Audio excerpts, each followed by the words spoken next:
د بل طرف ته جاوید اختر دی. جاوید اختر هم عام انسان نه دی، دا ډیر مشهور او ډیر مضبوط او تجربه کار انسان دی.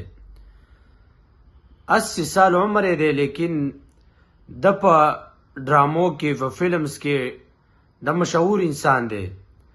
دا فلمونه د د لاسونه وتلي فلمونه 15 نېشنل فلمونه د مشهور دي. دا په هغې کې پاتې شوی او د لیکل کلي د فلمونو رایټر د فلمونو پاتې شوی دی. دغه رنګې دا یو سیاسي کارکون هم دی، شاعر هم دی، نغمه نګار هم دی، مشهور انسان دی. او د هندوستان د طرف نه دته سوله د سټیزن 14 ایوارډز ورکړی شوي دي.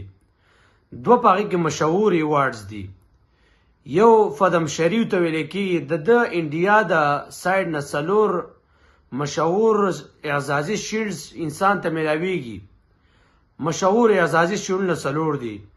یو پکې پدم شری دی، دا هغه انسان ته میلاویږي چې کوم انسان دا آرټسټي، دا ایجوکیشن د ورسایي ساینسي، دا 8 کارونه چې په انسان سوشل ورکري او دارنګې عمومي خدمات تر خلکو کړي، هغه انسان ته دا شیلډ میلاویږي.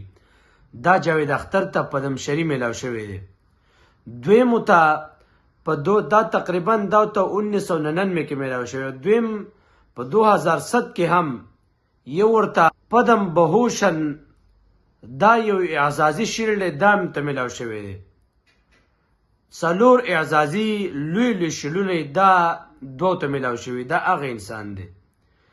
لیکن د ټولو نه حیران کن خبره دا ده چې علامه امام المنطق فضل حق خیرآبادي رحمه الله د هغه په 900 کې راځي.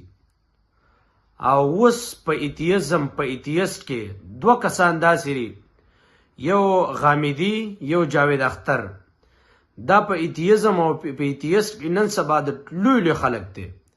ځکه په هندوستان کې جاوید اختر خلک خپل امام او ایتیزم کې ګڼي، او په پاکستان کې ډیر کم خلک دی په ایتیزم او ایتیست کې. خو لیکن دلته جاوید اختر دلته غامدي دی، نو غامدي خلک ګڼي. دا داسې لوی خلک دی، لیکن پته نه لګي